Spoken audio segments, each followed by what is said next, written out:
अस्सलाम वालेकुम dear all student, this is me Shadib Niyaz, आपका फिजिक्स टीचर और आप देख रहे हैं शादिब फिजिक्स एकेडमी।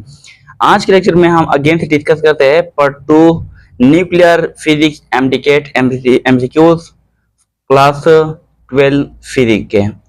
इससे पहले एक लेक्चर अपलोड हो चुका है पार्ट 1 न्यूक्लियर फिजिक्स के रिलेटेड एमसीक्यूज पर, और आज सेकंड लेक्चर है।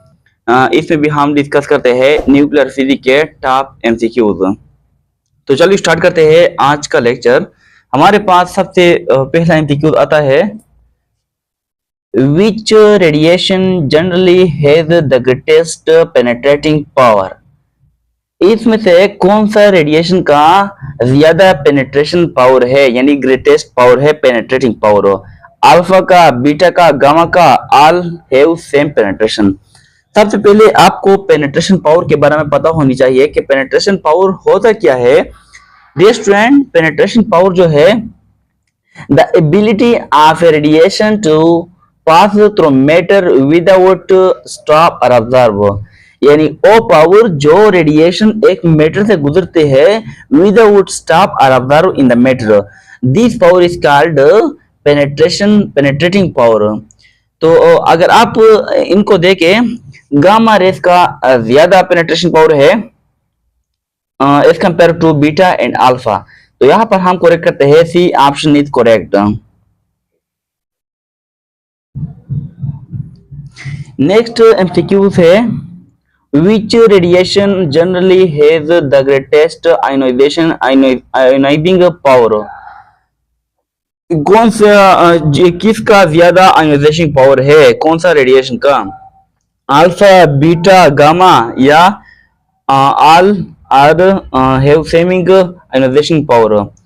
तमाम का इक्वल आयोनाइजेशन पावर है।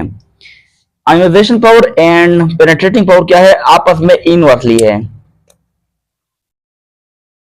Ionizing power inversely proportional to penetrating. इस पॉइंट को नोट करो, यानी जिस रेडिएशन का पेनेट्रेटिंग पावर ज्यादा होता है तो इसका आयोनाइजेशन पावर क्या है, कम होता है। सबसे पहले अगर आप देखें, गामा रेस की ज्यादा थी पेनेट्रेशन पावर, 30 की सबसे कम आयोनाइजेशन पावर है। सेकंड नंबर पर बीटा और थर्ड नंबर पर अल्फा। तो अल्फा की पेनेट्रेशन पावर जो है ये सबसे कम है, तो इसकी आयोनाइजिंग पावर जो है अल्फा पर रेडिएशन की वो सबसे ज्यादा होगी, यानी A option is correct. Alpha का ज्यादा आयोनाइजिंग पावर है, ग्रेटेस्ट।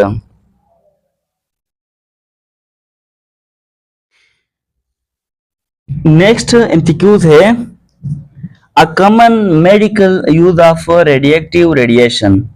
रेडिएटिव रेडिएशन का कॉमन यूज क्या होता है मेडिकल फील्ड में, treating some cancer, increasing body temperature, producing oxygen in blood, increasing blood pressure. सबसे पहले रेडिएटिव पार्टिकल जो रेडिएशन जो है, रेडिएटिव रेडिएशन जो है ये डिमिच करती है कैंसर सेल को डिमिच करती है, यानी यहाँ पर treating some cancer. Radio therapy में ये जो रेडिएटिव रेडिएशन है ये कैंसर सेल को डिमिच करती है, डिमिच यानी इसका ये काम है। तो यहाँ पर मेडिकल फील्ड में रेडिएटिव रेडिएशन का क्या काम होती है, ट्रीटिंग सम कैंसर, यानी A option is correct. Next MCQ number 4, a radioactive sample contains 800 nuclei after 3 half life, the number of remaining is। एक रेडियोएक्टिव सैंपल है, कंटेन है 800 न्यूक्लियाई पर after 3 half life, 3 half life के बाद the number of remaining, कितने number बाकी रहेंगे, remaining होंगे। सबसे पहले आपके पास एन नॉट क्या है, इनिशियल नंबर ऑफ न्यूक्लियाई है, वो 800 है। और इसके बाद आपके पास ये भी गिवन है नंबर ऑफ हाफ लाइफ, नहीं हाफ लाइफ कितनी है? 3 है। तो आप इससे आसानी के साथ रिमेनिंग मालूम कर सकते हैं। Number of remaining n is equal to n naught into 1/2 की पावर t 1 आवर 1/2 यानी हाफ लाइफ। तो आपके पास आ जाएगी n is equal to n naught कितनी है?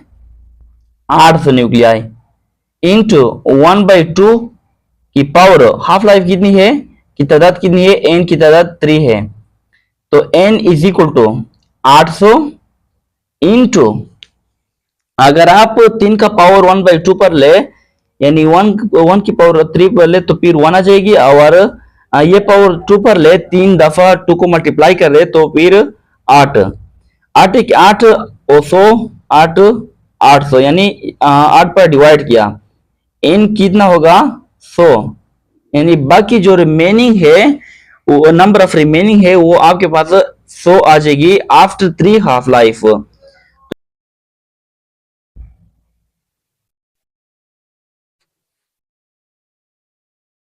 Next MCQ number 5. Two radioactive sample have different half-life. Which statement is correct? दो radioactive sample है, दोनों का हाफ लाइफ क्या है? डिफरेंट है। तो कौन सा स्टेटमेंट करेक्ट है? यहां पर अगर देखा जाए इसका relation lambda is equal to 0.693 divide by T 1/2 half life.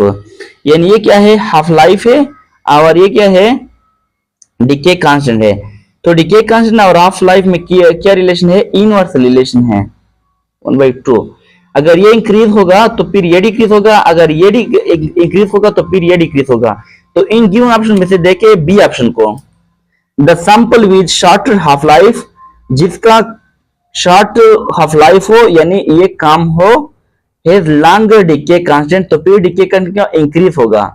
यानी अगर ये काम हो, शॉर्टर हो, तो फिर ये इंक्रीज होगा, लार्जर होगा, ज्यादा होगा। तो B option is correct. Next MCQ है 6. During gamma emission the mass number increase. During gamma emission mass number क्या होगा? Increase by 4, decrease by 4, increase by 1, remain constant. आपके पास 4 ऑप्शन गिवन है। सबसे पहले आप गामा इमिशन को देखो। जब गामा इमिशन होते हैं, ये क्या होती है? गामा इमिशन जो है ये एक्सेसिव न्यूक्लियर एनर्जी होती है, यानी it does not change number of proton and neutron. तो ये मास नंबर पर कोई भी डिपेंड नहीं करती, ये एक्सेस एनर्जी होती है। तो यहां पर गामा इमिशन की वजह से मास नंबर क्या है? रिमेन कांस्टेंट होती है, यानी डी ऑप्शन इज करेक्ट।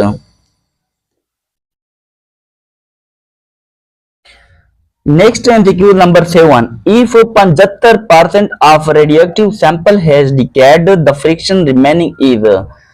अगर 75% एक रेडियोएक्टिव सैंपल डिके हो गया, डिके हो तो फिर फ्रैक्शन रिमेनिंग, बाकी फ्रैक्शन कितनी रिमेनिंग होगी? सबसे पहले 75% अगर आपके पास डिके हो गई तो 100% से 75% को माइनस कर दो तो आपके पास आ जाएगा 25%।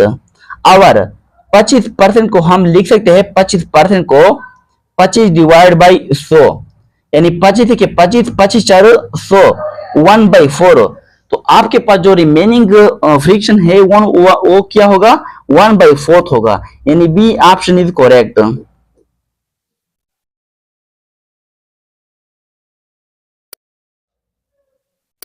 नेक्स्ट एमसीक्यू है 8. The SI unit of activity of radioactive substance is. SI unit of activity of radioactive substance क्या है? ग्रे है, स्वीट, बिकरल, जोल। तो एक्टिविटी का यानी ऐसा यूनिट ऑफ एक्टिविटी क्या है?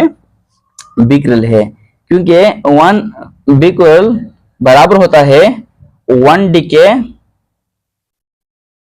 पर सेकंड के।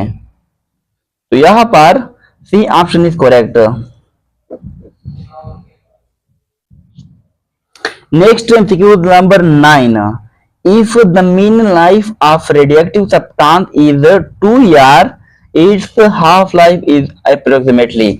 ये एमसीक्यूज कई बार रिपीट हुई है एमडीकेट टेस्ट में। एमसीक्यूज में ये कहा गया है अगर मीन लाइफ को यानी mean life of radioactive substance 2 year होगी यानी 2 ईयर हो तो फिर इसका हाफ लाइफ क्या होगा अप्रोक्सीमेटली बताए। आपके पास फार्मूला गिवन है T1/2 यानी half life is equal to 0.693 टा और ये क्या है, ये मीन लाइफ है। तो आपके पास T1/2 यानी half life is equal to 0.693 multiply एटा कितना आपके पास गिवन है 2 ईयर गिवन है 2। जब 2 आप इससे मल्टीप्लाई कर रहे तो फिर आपके पास अप्रोक्सीमेटली एक आंसर आ जाएगा 1.386 ईयर्स, यानी इतना हाफ लाइफ होगा अप्रोक्सीमेटली 1.386 ईयर। तो यहां पर बी ऑप्शन इज करेक्ट।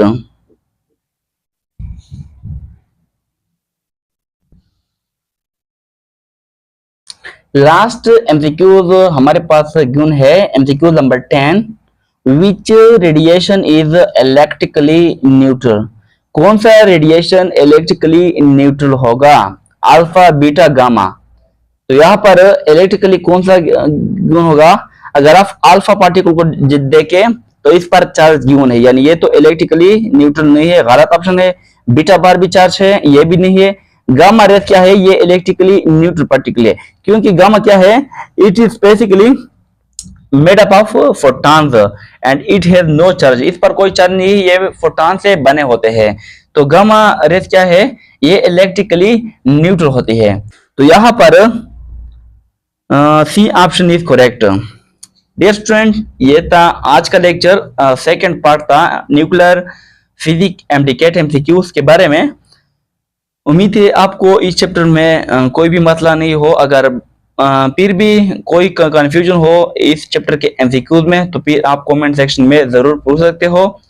और इस लेक्चर के बाद इंशाल्लाह नेक्स्ट जो लेक्चर अपलोड होंगे वो force and motion chapter number 3 first year physics के टॉपिक से अपलोड होंगे प्रोजेक्टाइल मोशन पर।